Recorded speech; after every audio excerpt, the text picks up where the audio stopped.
You're tuning into Black and White Sports on YouTube. The no-holds-barred truth on sports. The main event starts. All right, Black and White Sports supporters. Well, I got to tell you, this is more than a little interesting. And what I do have to wonder is, what took you so long? And there is also the question of, wait a minute, why is Breanna Stewart's agent on here? Why is her agent on here? How would Breanna Stewart's agent not be directly tied into the going on with the CBA, considering she's the VP on the executive committee? Guys, what's going on? What is going on with these negotiations? I think we're starting to find out that the players' union may not have been communicating with all of its players, agents, even with committee members. That's what this looks like to me. Again, why else is Breanna Stewart? I mean, why would Breanna Stewart keep her agent in the dark? Why would the agent not know what's going on here? By the way, you had a bunch of agents all standing around going, wait a minute. We get paid a percentage of what these players make. If there is no WNBA season, we're not going to make any money. We better enter the chat. Guys, make sure you subscribe. Make sure you're still subscribed. Check out blackwhitenetwork.com for exclusive live streams and merch.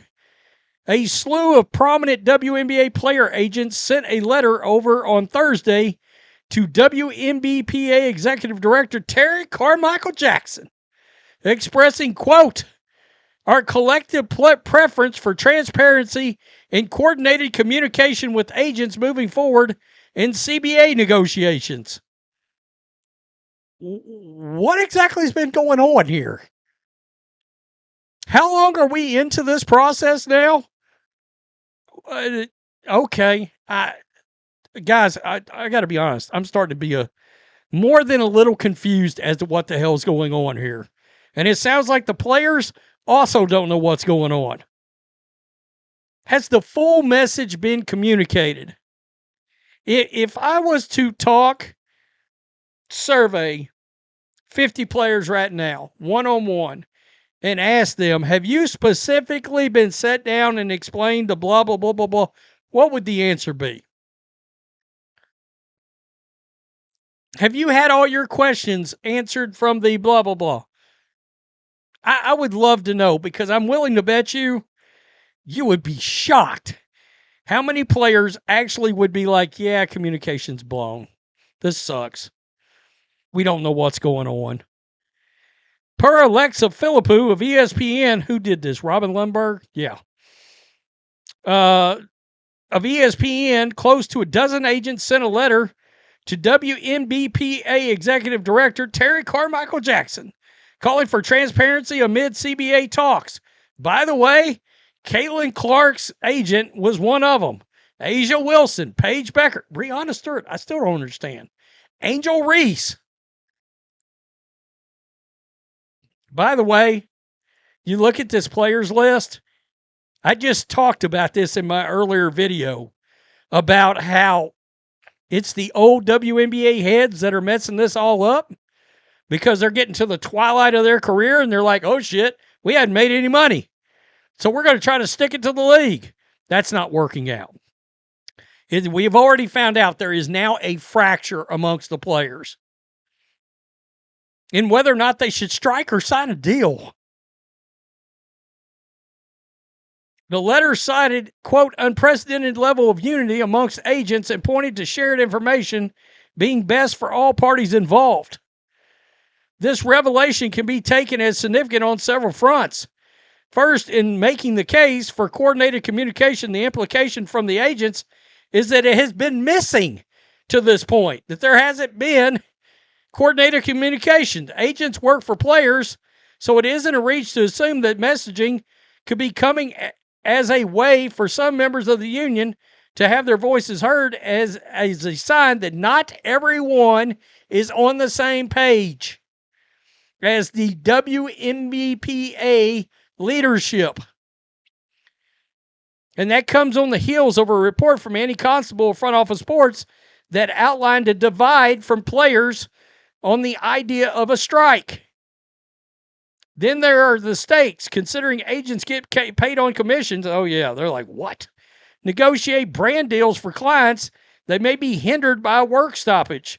This step from their end shouldn't be taken lightly, particularly considering the momentum the league has built in recent years, which would be put in jeopardy without a full season. And Ramona Shelburne, who covers the NBA for ESPN, she's the one that put the list out of the 7 of the 9 agents for the following players. Again, notice these young players. Asia Wilson's younger. Caitlin Clark. Paige Bueckers was just a rookie. Angel Reese. I mean, yeah.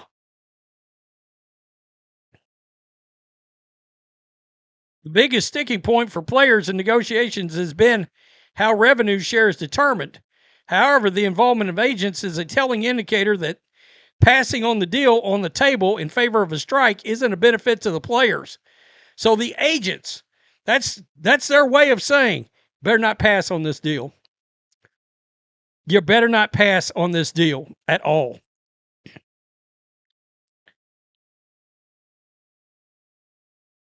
Without a product on the floor, there is no revenue.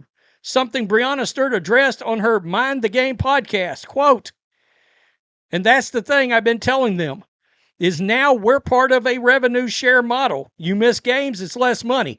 See, they just got paid from that revenue share. They just found out they got paid from this revenue share that was already in place on the current CBA. Players have seen that money, and they're like, oh, well, if we don't play, we're going to lose even that. And now, not to say we should submit and just say yes to any proposals that we don't like, but this is a business now, and that's how businesses go. Stewart also previously indicated the majority of the league is not in a position to afford the halt to checks a strike would bring. Yeah, I made this video the other day where she basically said the top 15 players couldn't withstand, they could withstand a strike. The top 15 could, but the rest of the league could not withstand a strike. I figured there would be more players than that could deal with a strike. I have been saying for months now, it's the back end of the rosters, the last half of the rosters that are going to be the ones that are going to have this massive jump in average salary, minimum salary, that's going to be the ones wanting to sign because it's a significant change in lifestyle kind of money. It is. Man, the agents have gotten involved. This deal is getting done. I think this deal is going to get done. And if it is a section of bitter old players and they end up squeezing together enough votes for a strike, stick a fork in it. Stick a fork in it. I mean, what do they care if the momentum stops? I mean, at this point, honestly, because it seems to me like they might be willing to tank the season out of a cause. We've tried to say that. Not just because you want a particular CBA, but because you want some kind of social justice out of this. And that's part of it for them. Breanna Stewart actually got a little common sense on this. That's how businesses go. She's seen some money. She gotten some money from somebody, and she's like, can we get the season going? Because I just got my revenue share check and it was fat. Can we get on a basketball court somewhere so I don't have to keep going overseas like she's going in April, by the way? I think it's just for like 4 days, but still. Interesting. So the players that were shown, can we just assume that they are not in favor of a strike?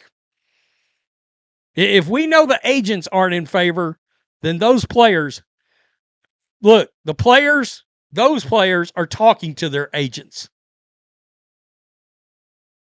So what do you think?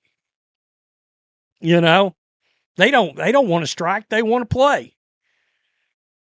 Paige Bueckers did this video yesterday. She wants to play.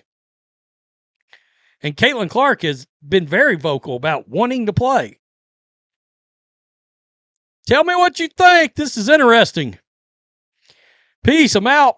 Till next time. Thanks for watching the show. Be sure to like, comment, and subscribe. Be sure to tune in next time on Black and White Sports.